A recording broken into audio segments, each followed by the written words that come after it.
Hello and welcome to Question Time. I'm Benga Ashuru. Security of lives and properties in Lagos and Ogun states have been a source of intense anxiety in the last 1 year, with never-ending deafening alarm bells on ritual killings and kidnapping.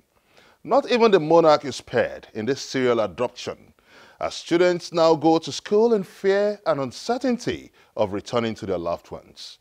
With the capture of billionaire kidnapper Evans and uncovering of a few kidnapper tunnels by the Nigerian police, is the Nigerian police winning the war against insecurity?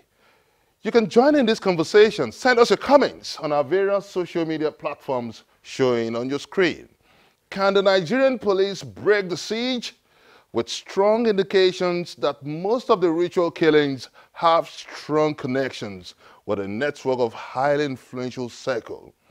In putting this into perspective, Channels TV goes head-on with the Assistant Inspector General of Police Zone 2 in charge of Lagos and Ogun State, AIG Adamu Ibrahim.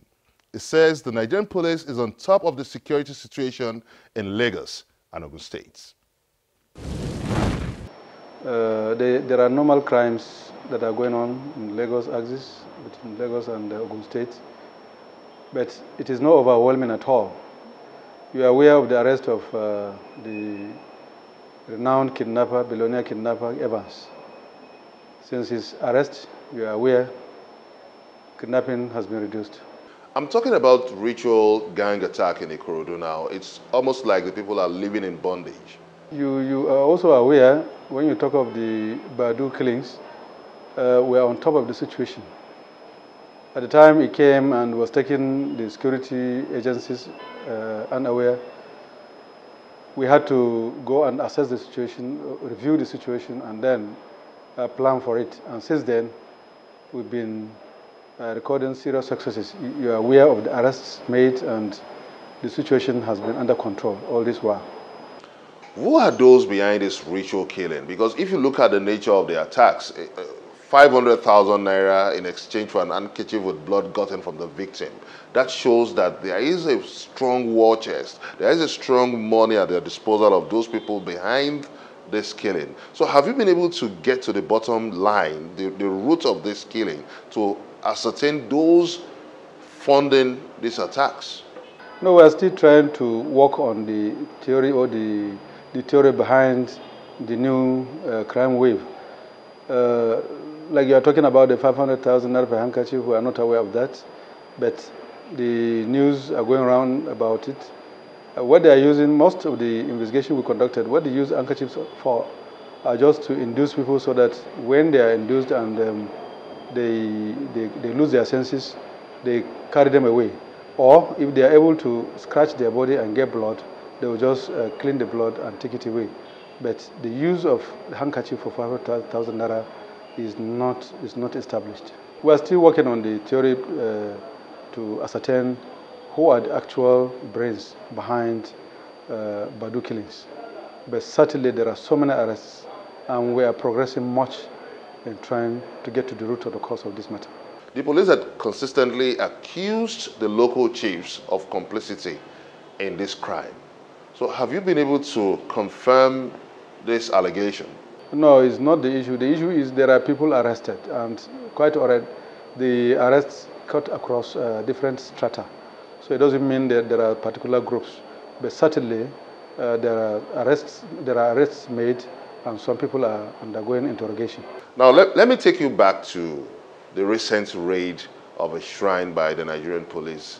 And after the investigation, it was released. And it brings us to the question, how much of reconnaissance do the police embark on before launching a raid? You are aware there was raid, and definitely that shrine was not being used for genuine purposes. They are using the shrine for criminal purposes. So the issue of saying the intelligence is not there is not true. The intelligence has worked out, and we were able to succeed to some extent. People say the man was innocently worshipping his idol. Would you say the police got it wrong in this arrest? People can say anything, but our investigation will later prove the true position of things. You strongly believe that it was a criminal shrine. So what evidence do you have to ascertain the criminal status of the suspects? When you talk of crime, you open your mind broadly. And the Nigerian law also presumes people innocent until they are proved otherwise. So we are still investigating, and we wouldn't want to be categorical on our investigation until we finalize our investigation on the matter. But we have reports that the man has been released. Does the release of suspect amount to closing the investigation? How long should it take the police to investigate a criminal activity of such magnitude? When you commence investigation, you don't determine when it is going to end. It is the circumstance and the case that will determine when you will conclude the investigation. Looking at the shrine, what are your findings? Look, shrine is just one segment of the investigation of Badu cases. We are expanding our dragnet to different arms and different areas, and we're working on it. We're working a lot of intelligence, and very soon you will see how we work and tame Badu completely. People feel that the high and mighty are connected to this ritual killing, and it's the fact that sooner or later many of these suspects get released. No, I would want you to be categorical. Releases are either by the police or by the court. Are you saying when they are arrested, police release them? If they are within our custody and we release, that's the time you challenge us. But by the time they are in court and court decides to release them, what do you think police should do? Does it mean that the police do not conduct a thorough investigation before their arrest?